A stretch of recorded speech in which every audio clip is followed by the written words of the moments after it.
Manchester United are in Spain. They are preparing for what is going to be a crunch game tonight in the Europa League round of 16. Can Manchester United replicate what they did last time they were in Spain? Can Garnacho rediscover that form?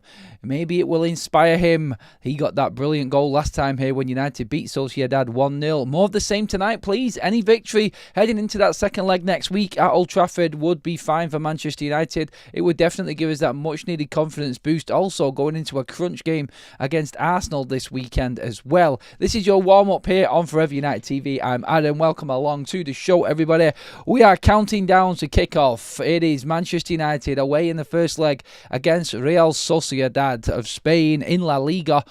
Not performing too well this season, it must be said, but when the Europa League comes around, all bets are off and anything is possible. We're hoping that is exactly the same for Manchester United because, let's be honest, if Sociedad were to be looking at Manchester United the same way that we're looking at them, then of course they'd be thinking, well, Manchester United 14th in the Premier League. Surely we fancy our chances in this one, and we will see if they go for it in this first leg this evening. We will be live from 6 o'clock with the watch-along as well. We are running it all the way through to the end of the game, obviously, to make sure that we don't miss out on any of the action. We'd love to get most of you in along for the ride, so please do join us. We are starting up the watch-alongs again here on FUTV for the United games, the away games that I'm not at this season, so would really appreciate if you could jump along onto that one as well at 6 o'clock. Sorry, not 5 o'clock, sorry. I keep getting the times mixed up. 5 o'clock. We kickstart because the game would have already kicked off. Kickoff is 5:45, 5:45, everybody. So, yep, I will get my times right eventually. We're looking ahead to the game. Obviously, we're thinking of the possibles in terms of the lineup. We know that Ruben Amorim, speaking in his press conference last night, was saying why he didn't take his full allocation. We only have 7 subs of the 12 that are on offer in the Europa League. He looked at them subs and knew that the extra 5 people that would have been along for the ride, i.e. the academy players, were not going to get on the pitch. So pointless in taking them on the plane. I get it. I understand it. It's pointless taking somebody for nothing when they could be back at home training rather than getting a free trip and a free ride doing absolutely nothing. So, yeah, when we talk about experience, when we talk about these players gaining matchday experience alongside the first team squad, is it really beneficial for them? I think Ruben has definitely, I think he's made the right decision on that there. I personally feel like if he knows he's not going to play him, then don't bring them along. But strange how he put Jack Fletcher in, like we said this morning in the show, and hasn't taken him. That place could have gone to Chidowobbe, who obviously is definitely going to be a weapon for Manchester United from now until the end of the season. We could have really done with that other option in Europe this season with him there up front, but we've got what we've got. And that is my predicted lineup going across the bottom of your screen right now, everybody. Obviously, get into the comment section and let me know what you feel regarding this. Obviously, we are running this as a double show. We're going to be doing a call-in straight after this over on Big Up, and that link is in the live chat right now. If you haven't been across and done it already, go across there and get involved. It's completely free, of course, and anybody who is on the stream right after this show or even after the late show and the breakdown show later on tonight. So 2 shows on Big Up. Anyone who joins us on Big Up, doesn't matter how long you've been a member, if you're on for more than 3 minutes, you will get a prize tonight. Anybody, everybody gets a prize tonight if you're on Big Up. So join us straight after this show and claim yours. Right, getting into this and getting into what is actually going down tonight in Spain. We know the importance of it. We know what's at stake.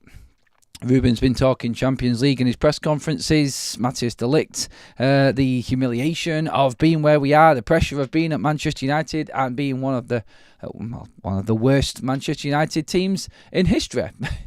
I'm not just going back to what Ruben said around that a few weeks ago, but it is there. Obviously, everyone can see it. You're 14th in the league. The Europa League is the only trophy you've got left to win this season. We're out of the Carabao. We're out of the FA Cup. We just said then we're miles away in the league from even getting to the top half of the table.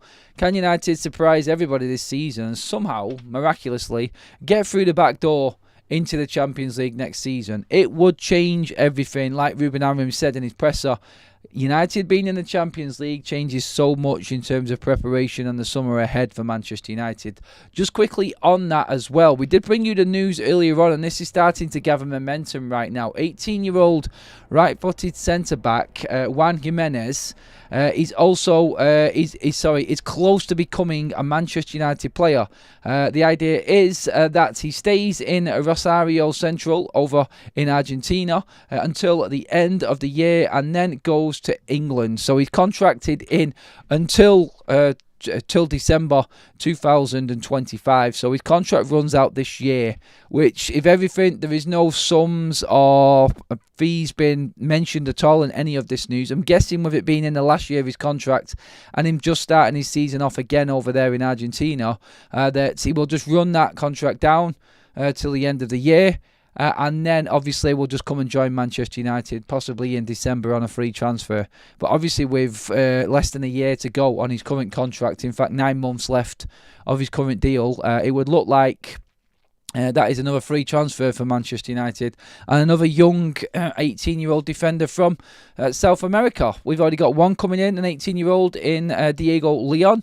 We've now got another one coming in Juan Jimenez. So, yeah, don't know enough about him. He's just broke onto the scene. He plays for the under-20s for Argentina. I don't know. It's just another young player that United look like they're going to get their hands on above everybody else. And hopefully it works out to be a good player. But past that, I don't know. But we're just talking about the Champions League, the importance of the Europa League.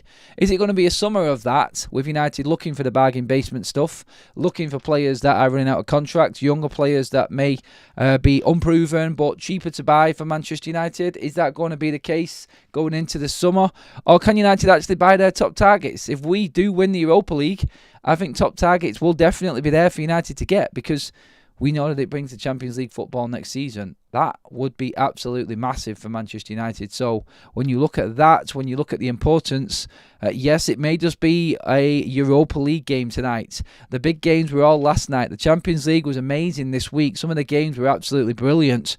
And this is the second-rate competition in Europe. We know it is. We know where we're at, but it doesn't stop or doesn't take away any of the significance of it. And that is that United have to win the competition.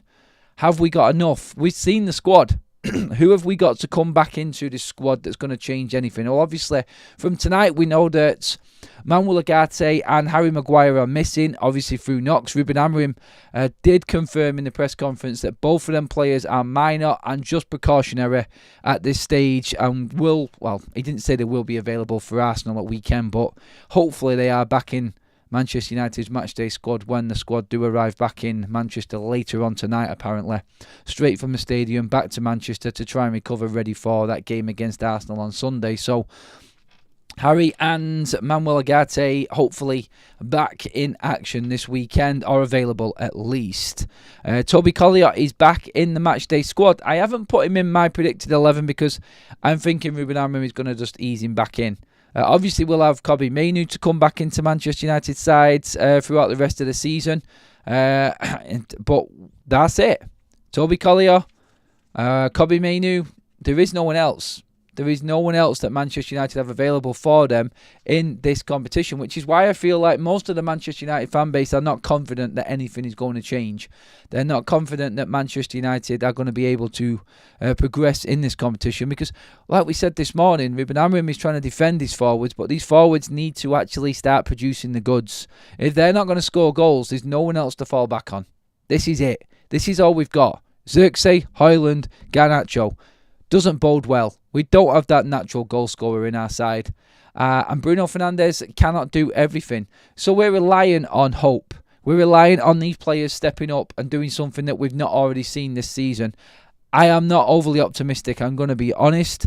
The only thing that keeps me thinking that we've got half a chance is the fact that we do well in Europe and some of these players may feel like the pressure is off. I don't know. I don't know why Rasmus Højlund scores more in Europe than he does in the Premier League. He did it last season as well. It's just something about what happens to him in Europe. No idea. Anyway, it could be significant for United because if he is going to continue that form, I mean, honestly, right now, if he's crap from now until the end of the season in the Premier League, but he keeps on getting us goals in the Europa League, and let's be honest, he hasn't really done what. I mean, Victoria Pilsen, That was, 2 European games ago. Obviously, we beat Steaua as well in the process. He didn't score in that game, but Rasmus just does enough in the Europa League to get us through this season and perhaps get us that victory. Then, yeah, I'm all for it. Then let's go for it. I don't care for the Premier League right now in terms of Rasmus Højlund. Maybe someone else like Chido could step forward in the Premier League. But if Rasmus wants to do it in the Europa League, let's do it. Bring it on, Rasmus. Let's bring them goals into Manchester United's campaign and go from there. Right, let's get into your comments section. Talk to me, everybody. We do have a poll running right now as well. A result for Manchester United this evening. A win, a lose, or a draw. Win, loss, or draw. What are you saying, everybody? Talk to me in that poll. Get into the chat. Give me your comments. At the moment, we are just about winning the poll. 42% of you are saying Manchester United win. 38% of you are saying loss. And 20% going for the draw. It's tight. It's very tight, as I expected it to be. But look, it's Europe, and everything's form-wise seems to be off the table. Like it's completely open. The form books, everything else, just non-existent when it comes to Manchester United in Europe, because we're shit in the league, and for some reason unbeaten and going really well. Ruben Amorim is 4-4 in the Europa League. I would love it for him to make it 5 tonight. And I would love it for him to brick up a trophy. He's playing down the trophy, winning, saying that there's a bigger thing going on here with Manchester United. There's more at stake, obviously, with everything that's happening at the club right now. I get where he's going with that. I think he's just trying to deflect away from the importance of the night and United getting through this. Because when you look at the actual pathway, I feel like Manchester United, if they get through this one, we've got a pretty decent run going into the final. There's nobody that United are coming up against that we should not be scared of. There's nobody we're coming up against that we shouldn't be able to beat. That's what we've got. That's the reality of it right now. And United, if we do actually perform right and perform to the levels that we've seen in Europe, then this is still on. This is still a possibility. I just have that horrible feeling in the back of my mind thinking this is Man United, and what they've shown us this year is just a big pile of crap. And performances have been nowhere near good enough. Anthony Wisdom in the chat says, Adam, if we had a fully fit squad, I would be a lot more confident on us winning the Europa League. I fear this will be too much for our squad to take. To win this competition would be huge for us. Would you forget about the league, knowing that you're 16 points clear, knowing that you're not going to get relegated? Would you just pan the league off right now? Would you just say it's irrelevant, completely irrelevant, no bother, just is what it is, use it as a practice ground for other players and fully concentrate in resting players up for the Europa League? Would you go with that? That's one that you have to obviously think about. Let's see what we got. John says 16 teams left in it, so what percentage chance do you think they have of lifting the trophy? I'd give them 25%, not more. I think Ericsson will start tonight, says Tomo. Ericsson could feature. He could. I just feel like he's probably going to go with Garnacho. I don't think Ruben Amorim's one of them types of managers to go, he scored here before, so he's going to play him. I just think, you know what, if there's players with a point to prove, put them out on a pitch where in a game that you know that they need to perform in just to keep things moving along for Manchester United. And let's see. I'm not confident that they are going to. I'm really not.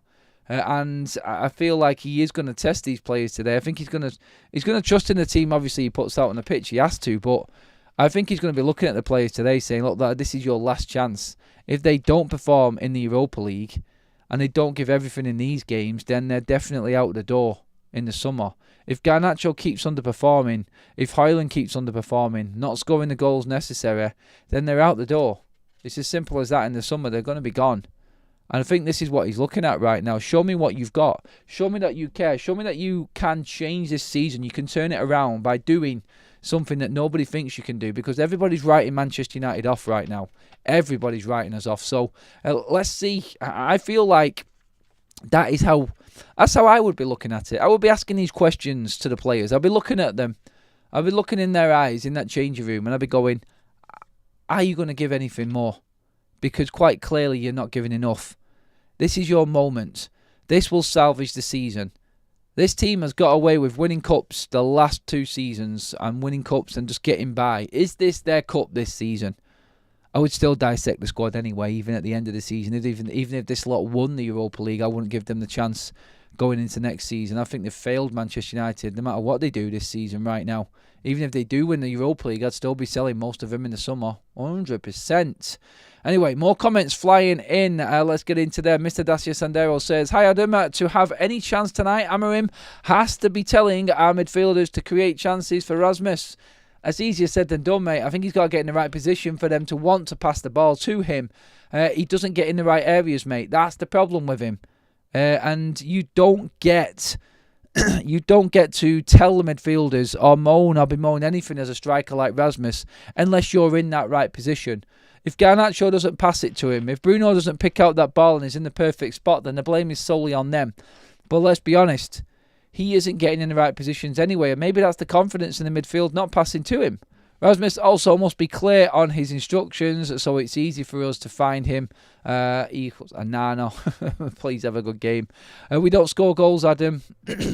I know. I'm trying. Sociedad beaten 4-0 by Real Madrid a week ago, and Madrid rested 5 players.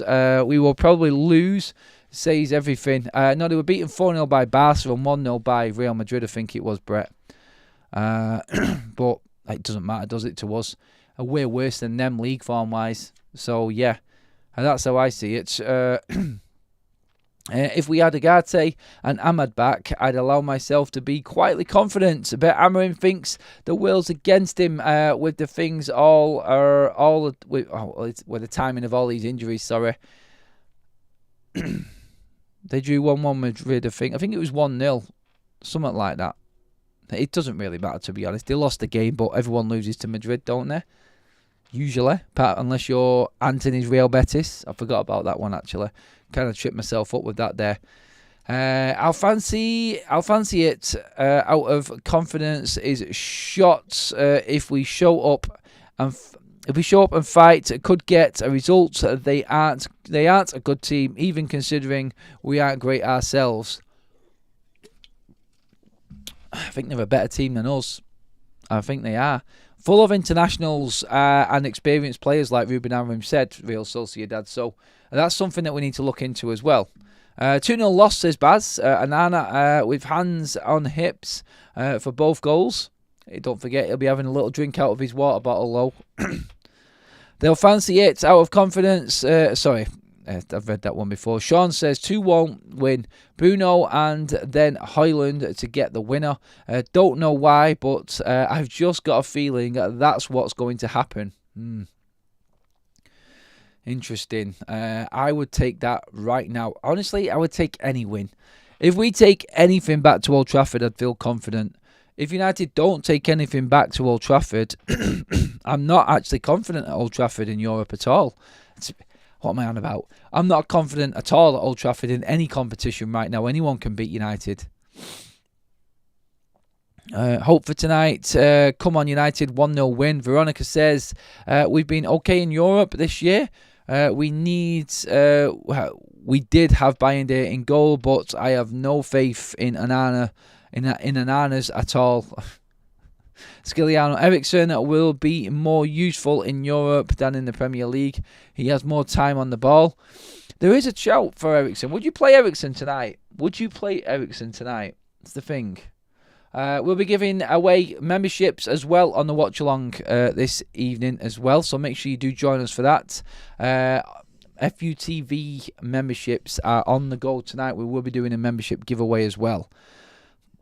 I think he worries us all over 90. More importantly, he worries the defence. I'm not sure who you're talking about on that one there. Sorry, mate. I must have missed the conversation. Spirit of Lakota says we have to go for it. If we sit back, they will pick us apart. John Harlan says it might not be easy to give Flipper Hands away, and never mind sell him. I did a video the other day actually on Manchester United's valuations in terms of what we would need to sell players for to break even into this summer. If we wanted to sell them this summer, that was anyway. I feel right now, I could see about 6 or 7 of Man United's first 11 going in the summer. 100%. And that's not even the players that are leaving on free transfers either. I think there's a lot that's going to happen this summer, definitely. Barry Morgan says, as much as I'd love, something to get me excited about this team again, it's not tonight. Another loss coming. The best we can hope for is that we have something to cling onto when we get them to Old Trafford. I'm not confident about Old Trafford. Adam, which game should Ruben be prioritising? This game and replay or Arsenal? No, this game, mate. We're going to lose to Arsenal. I think we definitely are going to lose to Arsenal. I don't think there's any point in us even getting our hopes up for that game. I mean, it'd be embarrassing for Arsenal if Manchester United beat them. I was talking on the Hybrid Squad podcast last night from the Arsenal side of things. They're favouring Manchester United being so bad actually beating them. I don't think they realise, again, like at Old Trafford, everybody would come to Old Trafford and feel confident. If United could sit back onto a lead in going into this second leg after beating Sociedad tonight, I'd fancy us a little bit because we could open up Sociedad on the counter attack, and we have got players for that, and it may fall into our hands in playing that way. But I honestly don't think tonight is going to be an easy game at all. Our record here is very good, like I said this morning, but these players right now look shot. And let's see. I feel like, I don't know who's going to come out and surprise us tonight. Is there anyone who thinks a player's going to jump out the pack tonight and have one of them games? Who has got that in them in Manchester United's side? Who is that player that you don't expect much from, and then all of a sudden, bang? I mean, Patrick Dorgu could make a difference tonight. Be good to have him back in the side tonight, and he comes straight into my side. I think he will be using him tonight because we're short on centre-backs. I think Mazraoui will step in at centre-back, and I think you'll obviously have cover in Heaven and Lindelof on the bench as well, so no real worries for the back three, I don't think. We should have enough to be at least competitive tonight. Anthony says, I agree, Adam. I think we need a result tonight because at this side it goes under at Old Trafford. Yep, pressure will get to them, I feel. Absolutely, Rasmus needs to be clever and find space to get on the end of passes/crosses. He does make the runs a lot. We have too many players who are hunting individual glory. See it every week. I think it's probably more Garnacho, to be honest, in terms of the decision making in the end. But you have to create your own chances sometimes. You can't rely on everybody else. Like, for instance, Chido created 3 chances near enough himself, just out of sheer persistence and being in the way and knowing where to be. And that's something that Rasmus just doesn't do. And that's the difference, I feel. Some of those players will take massive contract hits on wages due to United not being in Europe, or some will have release clauses if not in Europe. I don't think there is any. I don't think United have got any in terms of them release clauses, Gareth. I really don't. I think this is how United have done these contracts, not expecting to be out of Europe. I really don't think that's in the making there. See what we got. Makesh says, hi Adam, why is no one talking about roles? You can play Garnacho right 10, instructions to cross the ball into deeper area. Dorgu will provide that on the left. Give forwards chances. Garner don't pass. Look, this is it. In individual moments in the games, we're not making the right decisions. I think the system is there. I think the instructions are possibly there as well from Ruben Amorim, but these players are not. They're not carrying them out. They're not carrying out these instructions. And that, I feel, is the biggest problem right now for Manchester United. And Ruben Amorim in particular. I look at it and I say, right now, what we're looking at. We're looking at Ruben setting them out in a certain system with certain roles, and they're just not carrying out them roles. Like, Garnacho can cross the ball half of the time. Bruno can play a simple pass half the time. I think, like he said last night in his press conference, these players are just not making the right decisions. The passes are like a half a metre short of where they should be, or in front. They're not crisp enough. I mean, you watch Man United play, and it's like I said yesterday. I was at open training yesterday, and there's members of the media there saying, "Oh, these guys can't even pass the ball in rondo." Like, God knows what they're going to be like under pressure against a well-organised side. They're a million miles away from being what's necessary for Manchester United to compete again, these players. You look at them and you got some of them you would say are good enough, but the form and their confidence is completely in the bin. It really is, and that I feel is where Manchester United's issue is. These players are not confident enough to trust each other. I think their confidence on their own game isn't there, but I also feel like their confidence in their teammates isn't there, and we're seeing decisions being made to salvage themselves rather than taking one for the team. That being like Garnacho goes clean through an acute angle and he tries to shoot instead of squaring the ball. He's thinking of his own glory and his own self and trying to help himself and take the pressure off him, because goals are everything. And right now we've got 3 forwards starved of goals, and we're all worried that they're going to just try and snatch at any chance they possibly can to try and salvage their own careers right now. And that is how it feels to me. It feels like they are trying to, and they're thinking of themselves and trying to salvage what they've got within their own time at Manchester United. I think that's where we're at right now. We're not playing as a team. It's like, for instance, Darwin Núñez last night squares the ball at a crunch time in the game when he's under pressure and everybody's scrutinising him. He squares the ball to Harvey Elliott because he's the better option.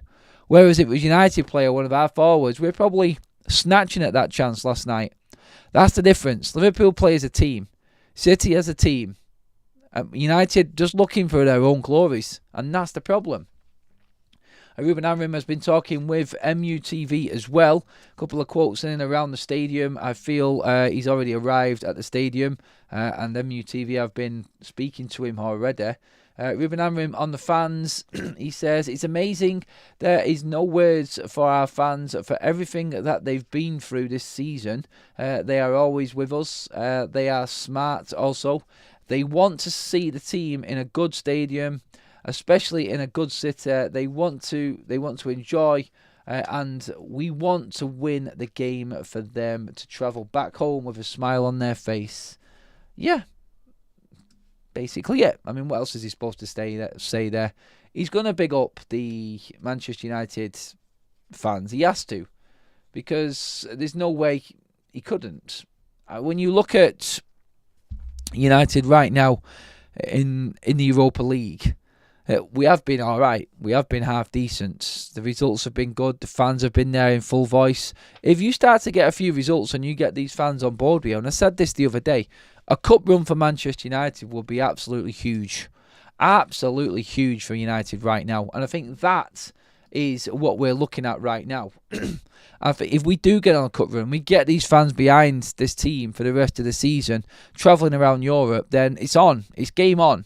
It fully is. So let's just see. Like, is this going to inspire the players? Is a different environment, travelling abroad, playing in a different country, going to inspire us again? And can we continue this form in Europe? I think that's the question that everybody's looking to be answered right now. And I can't tell you if it is going to be. Please give the video a like. Let's get over 100 likes on the warm-up, please, everybody.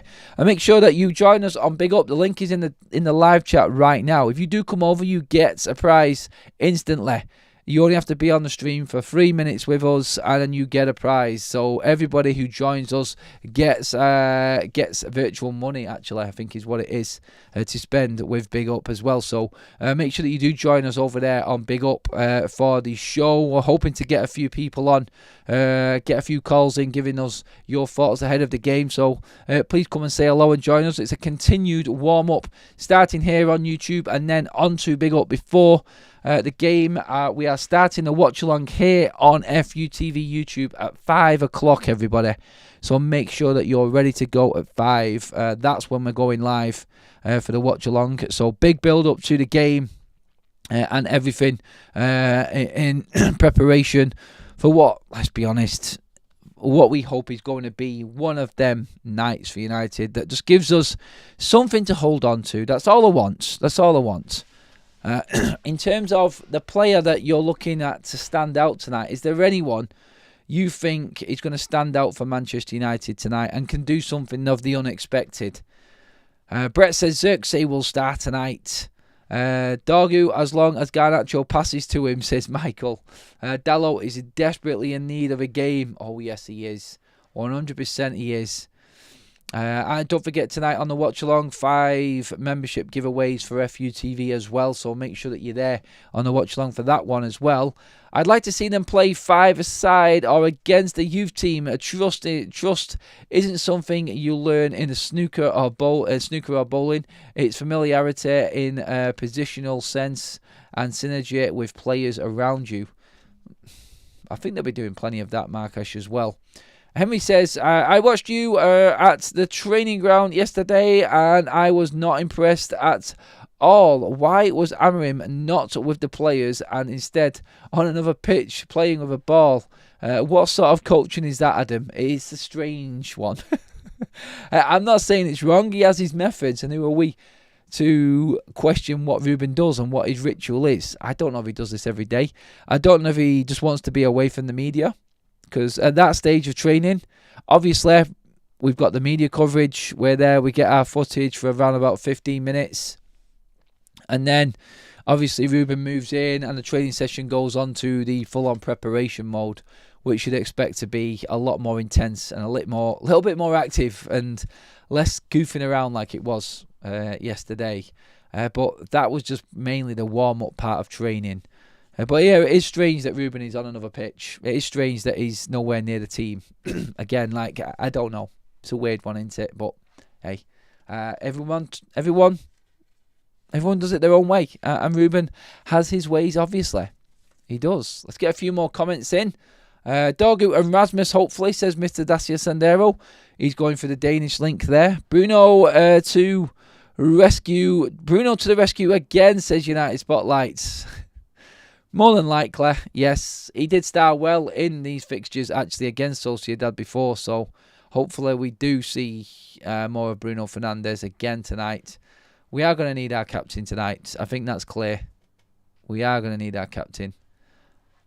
Why would Ruben show his training techniques to the media? I don't think it's that. He's not going to. No one ever does. It just seems strange that he was a million miles away, just kicking a ball around in a circle on his own. He'd have come over after the media had left, and he would have just dealt with his usual training session, obviously. But it just looks strange to all of the cameras, and it adds to the drama of things, I think, more than anything else. Dan, who's just renewed his membership for 4 months a member. Thank you, Dan. Hi, Adam. Are you concerned at Amorim's recent comments in the media with us, the future may not be with me? I think if we lose him, we're done for. I've got that fear as well, Dan, and it is concerning that he's thinking past him. Let's deal with the now. Let's deal with getting through this season and getting into the summer. That's what I want to hear from Ruben Amorim, but obviously it's not... It's not where he is right now. He looks a little bit lost to me. He does look a little bit like he's searching for something. And I said it yesterday. I said he sounded a little bit defeatist at the moment, which is concerning for me more than anything else. PC Master Race says, Amorim don't want to be near us. Not a good sign or issue. Bet players and Amorim. Markesh, open training is not real training. He gives his instructions behind closed doors. Obviously he does. Yes, Real Sociedad won't be so real after we deal with them tonight, says Tomo. I hope you're right, Tomo. We are Man United. Hopefully tonight's the night the lads pull a Simba and remember who they are. A win would be massive. 13-5 by the bookies is disrespect. Hope they show them. So do I.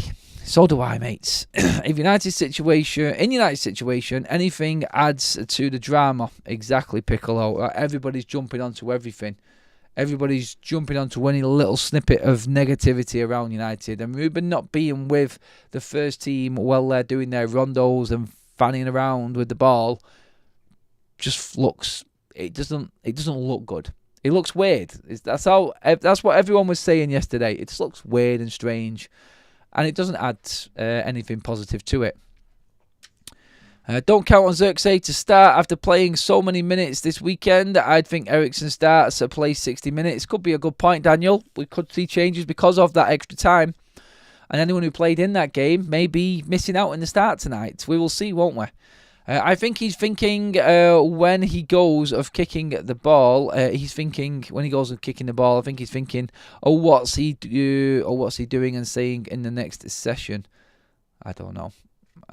Whatever he wants to do, I'm fine with. All I think is it's like just maybe you don't have to go like 500 yards across to a pitch miles away on the other side of the training ground. Maybe just stand in the corner. I don't know. But hey, look, like I said before, he has his ways and he does what he wants. Who are we to question it? We probably could question it if he continues doing bad, but again, I don't think we can really start going in on Ruben Amorim until he starts getting his players in the summer. And on that, like I said before, we have had news, and more news is circulating and doing the rounds around the Argentinian defender Juan Jimenez. He is close to becoming a Manchester United player. The idea is that he stays with Rosario Central until the end of the year, then goes to England. So that is happening. It looks like the 18-year-old Argentinian centre-back could be another young, cheap player in for Manchester United this summer. Ruben talked about the importance of the Champions League and what that might do for Manchester United next season. Obviously, winning the Europa League is everything. So, right now in the chat, I want the score predictions. I want to know what you're thinking. And I want the goal scorer next to it as well, everybody. Come on, be creative. Get into that comment section right now. Give me a score prediction. Give me the goal scorers right now. Let's see what everybody's thinking. Are you thinking reality, or are you thinking... It's head over heart, isn't it? Are you thinking with your head, or are you thinking with your heart? Can United turn back the clock and put on a performance in Europe tonight? Or are we going to get the same old United that we've been watching for the last few months? Yeah. All right. Come on, let's see what we've got. Nuke is going 2-2. 1-0 United, Bruno, says Tomo. If it was a Nana, bet goals... if it was Nana in goal for Liverpool, PSG would be out of the 20. That's the 27 on target. Right, so he's saying basically if Nana was in goal for Liverpool last night, PSG would have won 12-0. 2-2 Bruno Brace. 1-1 Joshua Zirkzee, says Anthony. 2-0 Sociedad. Kudo Brace. Gareth's confident then. Boxing Straight Talk says 3-1 United. I'm telling you, Højlund hat-trick. That's sarcasm at its finest right there, I can tell you right now. Paul says 2-0 United. Højlund and Garnacho. This could be pure blind hope. Rasmus breaks his goal drought and we win by 2 goals. 2 for Højlund again for Adam there, he says. 1-1 Bruno penalty. 2-0 Anana double for Sociedad. Zirkzee to step up. Clean sheet with Euro starring. I like it. Very creative, by the way, everybody. Well done. 2-1 United. Højlund and Bruno. Masraoui and De Ligt will be solid tonight. Dacia Sandero says 2-2. Rasmus and Bruno. Henry's going 2-1 United. Bruno Garnacho. Bruno and Anana in a 1-1, says John Harland. Hart is saying the win. Brain is saying a loss. I think that's a lot of Man United fans right now. I feel like that. I've put my Champions League 99 shirt on tonight just to try and inspire me. The things you do to try and hope that this team can do anything. Sometimes, it's like I've said many times before, like they don't deserve the support that they get. Ruben there talking about the support that the team gets from Manchester United fans. They really don't deserve it. They don't. But they get it. And they get it big time from United fans. And tonight, they will be there in the thousands again, cheering the boys on. I hope they don't let them down. I really do, because it's like after going out in the FA Cup, then travelling to Sociedad, losing that game, then going into Arsenal with all the protests, probably losing to Arsenal as well. Oh, it could be a horrible week for Manchester United. When it could have been good. We beat Ipswich. All we had to do was beat Fulham at home when we failed. We could be out of 2 competitions in the space of a week. Oh, God, come on, United. We need something tonight. We really, really do. And hopefully, Ruben inspires somehow. I personally don't think that Manchester United players believe in Ruben Amorim. Otherwise, we'd have different results right now. Creeping up to 400 votes, by the way. What's the result going to be? 42% of you are saying United win tonight. 37% saying the loss. And the draw is 22%. We're going to finish that poll up right now as well. So that one is done. Don't forget, guys, the link in the live chat right now is for you to join us over on Big Up. If you want to have your say on what you would pick for this game and how you see this game going, come on, we're having a little bit of a call in. We're going to go through everything. Don't forget, everybody wins a prize when you come over to Big Up. Anyone over the next 2 days who joins us on one of the Big Up streams automatically gets big bucks in their wallets. Go get your account now. It's completely free. Jump across there now and join us for the show. There are things on there that we can do that we can't do here on YouTube. So we like to mix up the content. So today I'm doing a double header here on YouTube with the warm-up. And then we're moving right across now to Big Up. So join me there, everybody. Thank you for joining me here on YouTube. We'll carry on this conversation in just a moment's time. But for now, that is us all wrapped up here on YouTube. Next step here is the watch-along. 5 p.m. everybody. We will be live here on YouTube, so make sure that you're ready to rock, and I'll see you over